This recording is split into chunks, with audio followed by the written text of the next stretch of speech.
Mana ada Al-Quran kalau nggak nama beliau? Allah nggak akan turunkan Al-Quran tanpa beliau.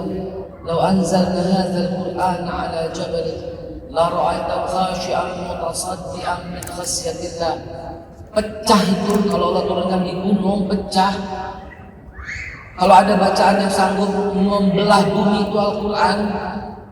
Kalau ada tulisan yang sanggup menghabisi laut itu Al-Quran. Qul law kana al-bahru midadan li kalimati rabbi lanafida al-bahru qabla an tanfada kalimatu rabbi walau jinna bimithlihi madada. Itu semua ucapan Allah dalam Al-Quran. Itu yang sanggup menerima Quran satu-satunya dari semua makhluk Allah, dari zaman Nabi Adam sampai yang terakhir, dari seluruh malaikat, dari seluruh jin, dari seluruh iblis, dari seluruh gunung, dari seluruh planet, dari seluruh semesta. Tidak ada yang sanggup, satu makhluk pun yang sanggup menerima Al-Quran. Allah bilang taruh di gunung, gunung itu pecah. Cuma satu-satunya makhluk yang sanggup menerima Al-Quran ialah Nabi kita Muhammad sallallahu alaihi wasallam. Sementara orang yang memanggil namanya doang hukumnya haram. Surat An-Nur ayat yang ke-63. La taj'alha ar-rasul bainakum kad'a'i ba'dikum ba'dha. Jangan sebut nama Nabi sebagaimana kalian menyebut nama di antara kalian.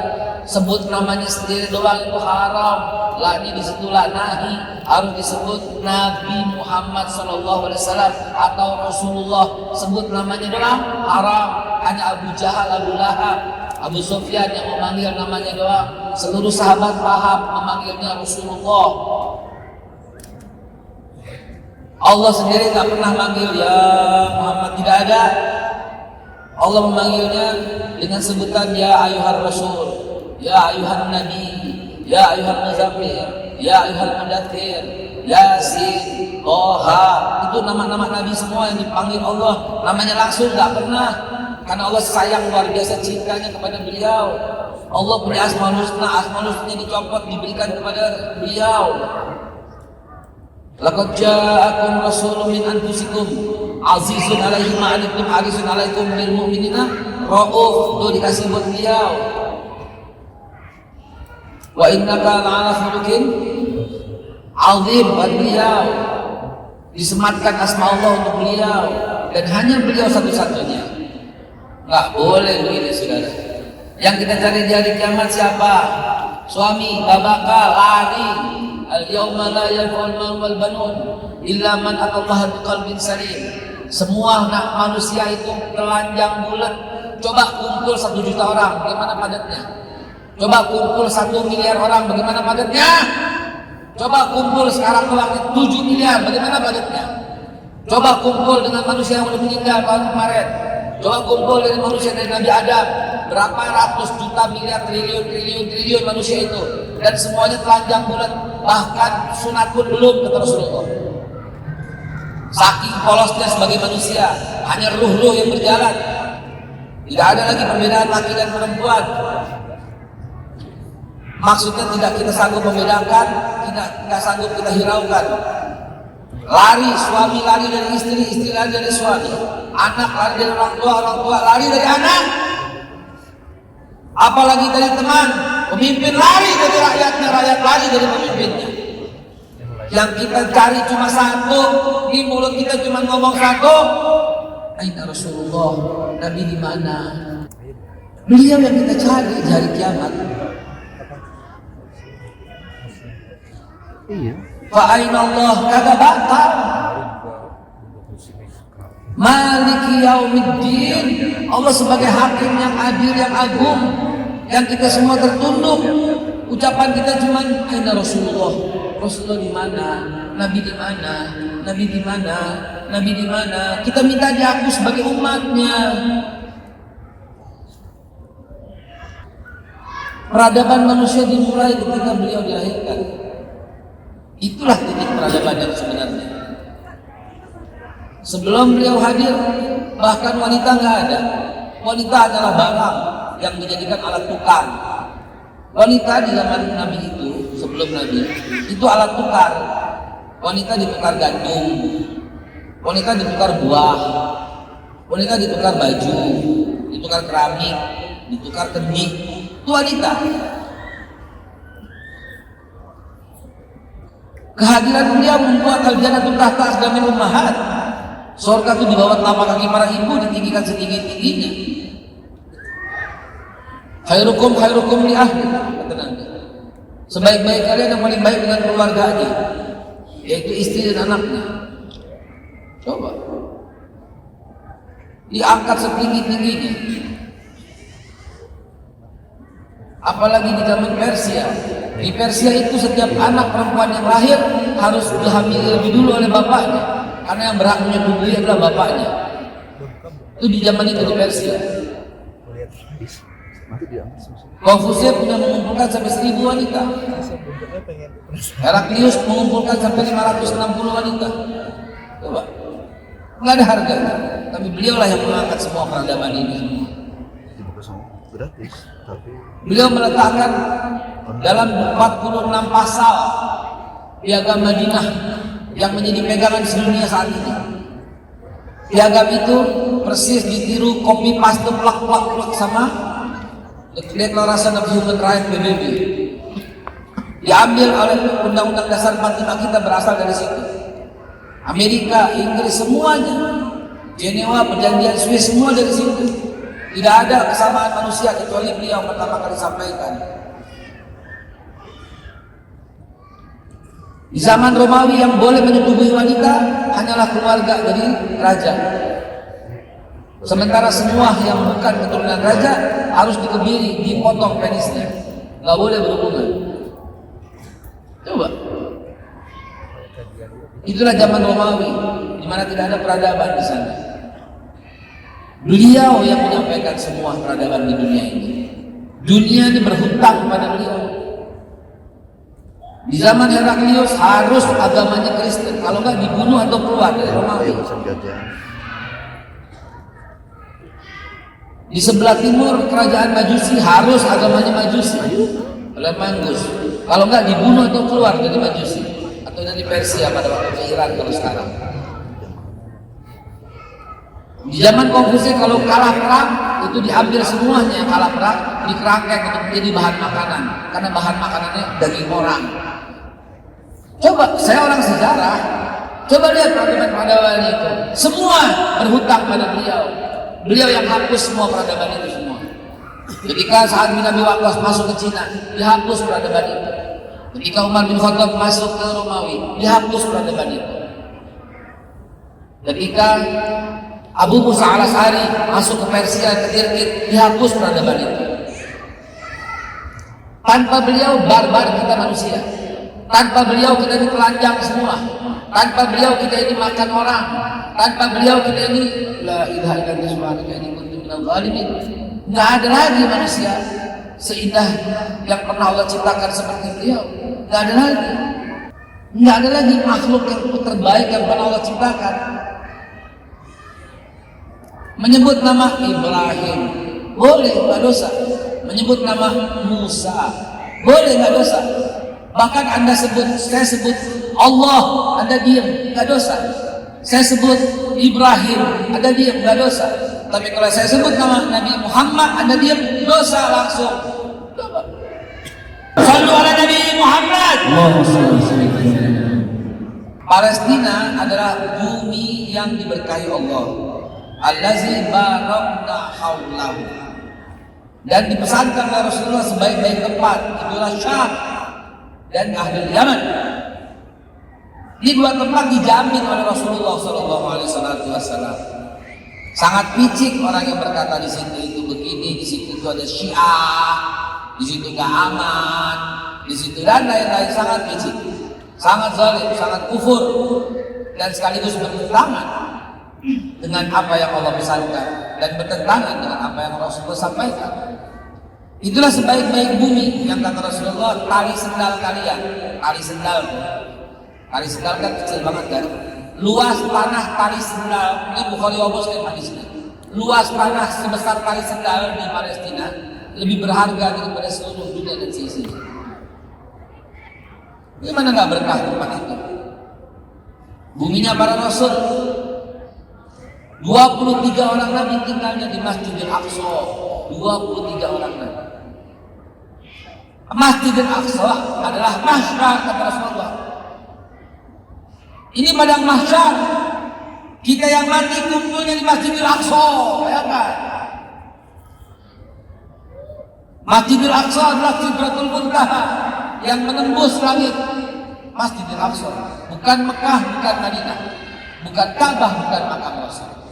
Sidratul Muntaha itu titiknya di Masjidil Aqsa ketika Rasulullah Isra dan Mi'raj. Kiblat pertama kita adalah menghadap ke Masjidil Aqsa. Masjidil Aqsa dibangun oleh Nabi Ibrahim, ditinggalkan untuk Nabi Ishak. Sementara Masjidil Haram dibangun oleh Nabi Ibrahim, ditinggalkan untuk Nabi Ismail. Itulah dua peradaban dunia.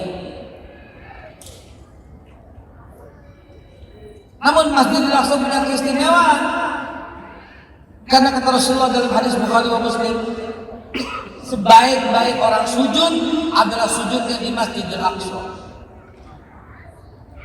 Bayangkan itu. Masjidil Aqsa adalah tempat terbunuhnya Dajjal. Masjidil Aqsa awal mula peradaban dunia. Dari sanalah semua dunia bermula. Ismail pun dilahirkan di Masjidil Aqsa. Ishak pun dilahirkan di Masjidil Aqsa. Dan 23 orang nabi yang saya belum sebutkan nanti bersatu, semua berasal dari sini. Itulah awal peradaban dunia. Armageddon, perang akhir zaman terjadi di Masjidil Aqsa. Nabi Isa alaihissalam munculnya di Golden Gate di Masjidil Aqsa, kemudian berangkat umroh dan haji. Awal mula peradaban Masjidil Aqsa, akhir peradaban Masjidil Aqsa. Masjidil Aqsa adalah tempat mahsyar berkumpulnya manusia. Coba, titik itu di sana. Setelah Nabi Sulaiman wafat, Aqsa diperebutkan terus, tidak pernah berhenti sampai diambil kembali oleh Umar bin Khattab tahun 636. Saudara sekalian yang saya hormati, yang saya muliakan, namun kemuliaan Aqsa itu sekarang diinjak-injak.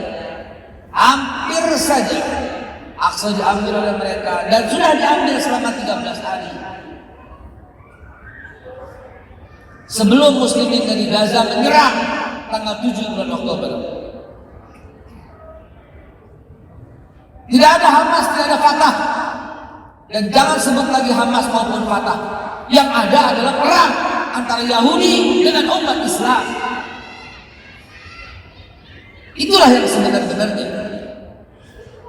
Itulah yang sehak-haknya. Tidak ada lagi yang namanya dua tadi, tidak ada. Yang ada adalah Yahudi membunuh umat Islam. Yang ada adalah Masjidil Aqsa kita mau diambil, dan sudah diambil selama 13 hari. Dan ada serangan dari Gaza ke Tel Aviv, ke Jaffa, ke Haifa, yang membuat mereka takut dan mundur setelah 13 hari diduduki Masjidil Aqsa kita. Selama 78 tahun belum pernah terjadi mereka menduduki Masjidil Aqsa seperti kemarin, tanggal 24 September sampai dengan tanggal 7 Oktober. Mereka meniupkan tanda kebesaran dan tanda kemenangan dari sebuah tanduk rusa. Itu tandanya milik kami dan kami menang, dan mereka siap menghancurkan. Bulldozer segalanya sudah tiba di depan Masjidil Aqsa. Kemana umat Islam? Begitu ceritanya, saudara. Alat-alat berat sudah siap menghancurkan Masjidil Aqsa. Dari tembok ratapan dimulai. Kami para aktivis itu sudah dapat itu seperti ini dan siap-siap berangkat ke sana. Dan alhamdulillah tanggal 7 ternyata ada serangan yang kaget kami semua. Ternyata punya kekuatan yang dahsyat. Kemarin saya baru pulang di sana. Saat saya di sana, 173 tentara Israel Anatullah mati di tangan para muslimin Gaza. Allahu Akbar. Allahu Akbar. Saat saya di sana kemarin. Jadi teman-teman sekalian, dapatkanlah informasi yang akurat, yang benar.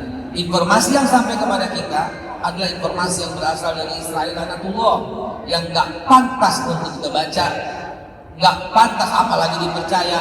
apalagi didiskusikan, apalagi disebut diulang-ulang. Tidak pantas sama sekali. Yang betul informasi itu adalah mereka telah membunuh lebih daripada 22.000 dan 16.000 lebih diantaranya adalah bayi dan wanita.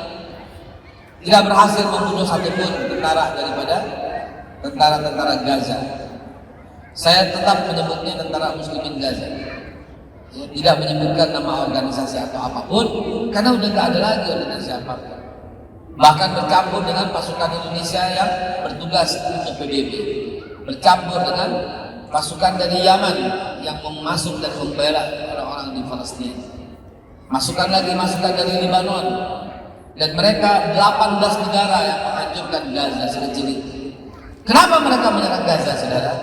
Karena Gaza lah yang memiliki kemampuan untuk membalas. Gaza tumbang, Masjidil Aqsa hilang. Wallahu a'lam bishawab. Umat Islam tergadai dan terhancurkan harga dirinya.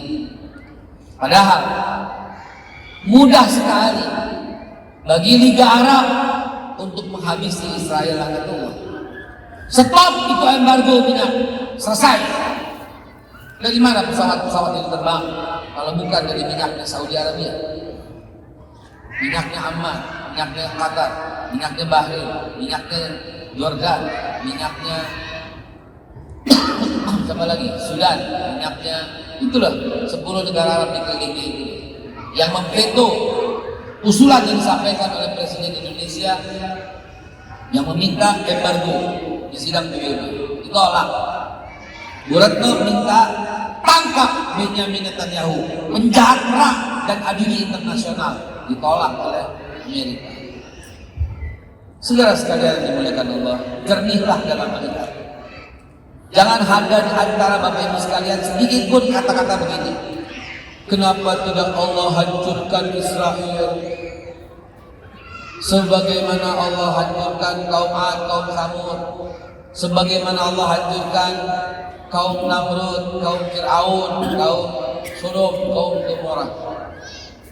Stop pikiran itu. Wallahi wa billah, ma asabaka min hasanatin fa min Allah. Apa yang datang kepada kamu kebaikan dari Allah. Wa ma asabaka min sayyi'atin fa min nafsik. Apa yang datang kepada kamu keburukan, kehancuran, fa min nafsik, dari tanganmu sendiri. Allah telah selesai. Allah telah ciptakan hukum. Allah telah buat hukum matahari terbit di timur dan tenggelam di barat. Allah telah buat hukum energi itu massa kali percepatan E sama dengan MC kuadrat. Allah telah buat hukum energi aksi sama dengan reaksi EA sama dengan ER. Allah telah buat Rho sama dengan M per V. Allah telah buat apabila benda dimasukkan ke dalam zat cair maka mendapat tekanan seberat zat cair yang dipindahkan. Allah telah buat itu semua. Allah telah selesai. Allah ciptakan bumi ini lengkap. Allah telah buat manjada wajada. Allah telah tetapkan hukum siapa yang sungguh-sungguh berhasil. Allah telah tetapkan hukum siapa yang bersatu menang. Dan Allah sudah siapkan hukum yang berpecah belah kalah.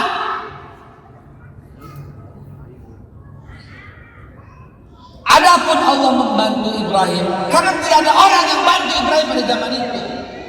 Allah hanya turun tangan ketika manusia tidak sanggup. Selama manusia sanggup, la haula wala quwata illa billah. Gak ada daya dan upaya kecuali Allah. Habisi dulu dayamu, habisi dulu upayamu, baru pertolongan Allah datang. Embargo itu Israel minyaknya selesai dilarang. Jadilah Singapura embargo Israel itu embargo ke Israel itu selesai dilarang. Israel menjadi sasaran empuk. Israel itu adalah al-ankabut, seperti sayap laba-laba, seperti sarang laba-laba yang kecil, yang ditiup juga habis. Stop minyaknya, selesai itu. Berhenti beli produknya, habis selesai itu negara. Dia penjajah yang datang ke Israel, yang datang ke Palestina. Jauh sebelum Israel itu datang, Orang Palestina sudah ada, lapangan terbang sudah ada, uang sudah ada, mata uang sudah ada, koin sudah ada, perangko sudah ada, semua lengkap. Udah ada semua. Dia datang menghapus itu semua. Itu ceritanya. Mesir mengambil Gaza, Libanon mengambil dataran tinggi Golan, Jordan mengambil West Bank. Jadilah terpecah-pecah seperti ini. Begitu ceritanya saudara sekalian. Jangan diputarbalikkan. Begitu.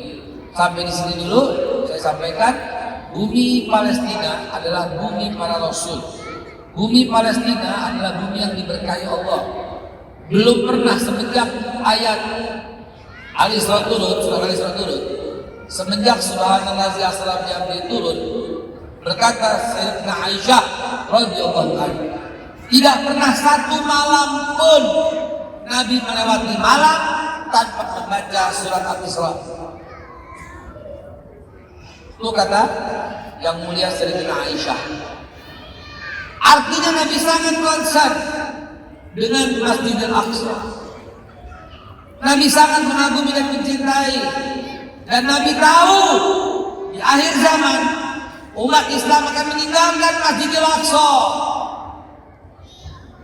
Makanya Nabi berikan satu umat yang paling dicintai Nabi di akhir zaman adalah mereka para penjaga Masjidil Aqsa yang disebut murabitun. Akan ada umat di akhir zaman yang menjaga Masjidil Aqsa dengan darahnya, dengan jiwanya, dengan hartanya. Dialah yang dirindui oleh Rasul. Dialah kaum murabitun. Kenapa sebagian umat Islam hanya sibuk umroh doang? Mekah Madinah. Padahal yang dipesankan tidak, la tusadda'a bid'an ila salasal masajid. Masjidil Haram, wa Masjidil Hasan Nabawi, wa Masjidil Aqsa. Tidak. Kenapa? 3 juta orang larinya ke Mekah dan Madinah doang. Kenapa mereka tidak mau ke Masjidil Aqsa? Nggak aman Ustaz. Wallahi, orang yang berkata demikian patut diragukan keimanannya. Tidak mungkin Allah suruh perintah yang membahayakan. Tidak mungkin yang Nabi suruh mencelakakan. Tidak mungkin. Wa ma yantiqu 'anil hawa in huwa illa wahyu yuha. Yuridu bikumul yusra wa la yuridu bikumul usra. Tidak mungkin Nabi menyuruh sesuatu yang membahayakan. Gaza bahaya, iya. Tapi Masjidil Aqsa tidak. Berangkat gitu loh. Penuhi Masjidil Aqsa. Karena itu solusi dari Nabi. Allah akan letakkan ketakutan di hati kaum kafir Israel ketika masjid itu penuh dengan jamaah. Bayangkan saja subuh cuma 3 shaf, isya cuma 4 shaf, rata-rata begitu. Bayangkan saja itu. Kemana umat Islam? Umroh berbondong-bondong. Yang paling konyol, umroh plus Mesir. Mau ngapain Mesir? Lihat apa di Mesir? Lihat Firaun. Banyak di sini. Maksudnya mentalnya kayak Firaun. Di TV pada seliwar-seliwar. Mau ngapain gitu? Kok lihat orang yang dimusuhi Allah? Umar bin Khattab, kalau lagi dia berjalan dan dia melewati gereja, dia berlari. Ketika ditanya, kenapa Anda berlari ya Amirul Mukminin? Apakah saya mau berlama-lama di tempat yang dijadikan Allah punya anak?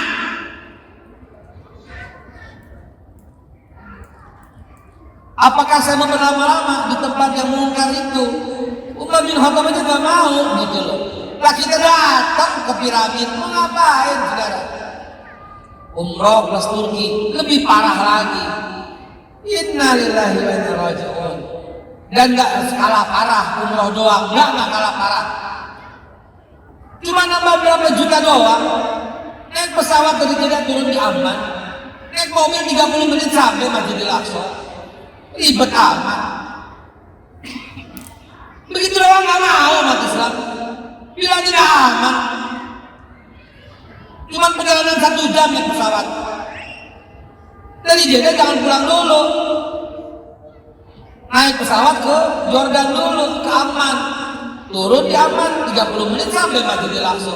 Nginep di situ 2 malam, pulang lagi ke Amman, ke Jeddah, baru Jakarta. Begitu dong. Ini amanah Rasul. Pantas kalau saya bilang kita kebanyakan kurang ajar sama Nabi Muhammad. Sejak tahun 2005 sampai sekarang 17 tahun saya di Masjidil Aqsa bolak-balik. Setiap bulan saya berangkat. Ini lebih daripada 30 kali, 40 kali mungkin.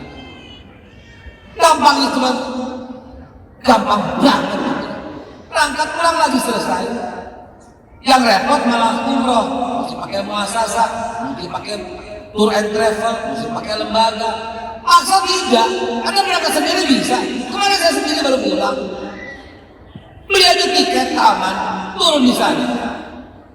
Mau lebih gampang lagi, transit di Istanbul, turun di Tel Aviv bisa. Mau lebih gampang lagi ke Singapura pesawat Tel Aviv, turun di sana juga bisa. Kalau nggak mau injak ke Israel, turunnya di Amman, masuk LMB Bridge, 30 menit sampai ke Masjidil Aqsa. Kenapa sulit? Media ini yang racun. Bilang sulit lah, bilang gak aman lah. Dan ustadz-ustadz yang baru sekali gitu loh, lalu menyebarluaskan hoax, dibilang 7 lapis lah diperiksa, dibilang periksa sampai kencing lah. Kurang ajar ini mulut ini. Kurang ajar itu mulut itu. Gak ngerti situasi. Baru sekali aja bangganya dengan mengatakan misalnya diperiksa lah. Ini jelas masuk negara orang diperiksa. Diperiksa ada pakai senjata. Ini jelas dong perbatasan negara memang undang-undangnya pakai senjata.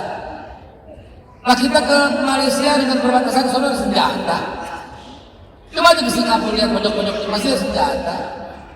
Masuk negara orang yang jelas dong ada senjata. Datang malam masih dikunci. Masjid ini juga dikunci jam 1 malam. Betul tidak? Istiqlal lagi dikunci jam 1 malam. Yang bener aja kalau nyebarin hoax itu. Rata-rata itu oleh oknum-oknum dengan latar belakang LC. Nggak ada cintanya sama sekali. Oknum saya bilang ya. Nggak ada cintanya. Suruh tinggalkan saja. Enak aja tinggalin. Seperti kita negara ini. Tiba-tiba datang penjajah. Ya udah deh. Karena dia lebih kuat kita tinggalin deh. Kita tinggal di mana? Kayak di Hong Kong, Singapura, Malaysia gitu. Enak aja. Merdeka atau mati. Itu ucapan Nabi itu ya. Merdeka atau mati itu Rasul yang ucapkan itu. Rasulullah yang ucapkan. Dan salah dan sembarangan. Wallahi la wada syamsa fi yamini wal qamara fi yasari al antu ta'dil amru ma taraktu hatta yuzhirahu Allah au ahlika dunya. Sampai merdeka atau mati itu Nabi yang bilang. Kalau tanah kita diambil, dijajah sama orang, merdeka atau mati itu Nabi yang bilang. Itu oknum-oknum itu nggak ngerti hadis barangkali. Tinggalkan saja. Enak aja suruh tinggalin. Kurang ajar itu mulut-mulut seperti itu. Demikian dari awalan, mudah-mudahan ada pertanyaan untuk saya serahkan lagi kepada Kang Lama dan Nancy. Masya Allah, luar biasa ya. Dari Aqsa langsung, barakallah. Kalau tadi mereka sukan pasukan muslimin. Sekarang bagaimana untuk Indonesia? Tapi mereka termasuk pembela Israel. Banyak kan ya, termasuk teman-teman kita kadang warnanya apa gitu deh, Tafadhol. Orang yang membela Israel atau dia diam deh, apalagi membela, mutlak kekafirannya dan hapus semua amalnya. Antum silakan buka suratul Maidah, mulai ayat yang ke 50. Kalau Ahok ayat 54 kan. Coba buka mulai ayat 50. Dan banyak pertempuran. Basyirul munafiqina bi annahum adzaban alima. Kasih kabar buat orang munafik, dia pasti akan mendapatkan azab yang paling pedih. Allazina yattakhidul kafirin awliya min dunil mu'minin. Itu orang yang berpihak kepada mereka dengan mengenyampingkan orang mukmin. Ya, siapapun yang pro kepada Israel, maka selain kafir dan zalim, habitat amaluhum, hapus semua amalnya. Didarkil asfal lagi tambahin. dan kelak terakhir di paling bawah dalam api neraka jahanam. Selesai. Itu jelas hukum itu. Ya. Innama waliyukum wa rasulullah lazina. Hanya saja itu nama dan bahasa. Ya. Kalau Anda lihat orang yang pro kepada Israel, maka itulah lebih rendah daripada binatang. Catat baik-baik kalau ucapan saya, lebih rendah daripada binatang karena dia nggak punya hati. Laqad daraka jahannam katsiran minal jinni wal ins lahum qulubun la yafqahuna biha. Mereka punya hati tapi nggak bisa sekali kepake. Nggak ada nurani sama sekali. Ujungnya dikatakan apa? Ulaika kal an'am. Mereka tuh seperti binatang. Balhum adhal, bahkan lebih buruk daripada binatang. Binatang aja nggak mau disamain sama dia. Ya, binatang aja nggak mau disamain sama dia. Siapa dia? Siapapun yang pro kepada Israel lebih jelek daripada binatang. Jelas ucapan saya Pak? Jelas ucapan saya Bu? Apalagi mau satu atap sama mereka. Naudzubillah, tsumma naudzubillah. Paham maksudnya? Jangan ada pinta-pinta lagi di sosial media.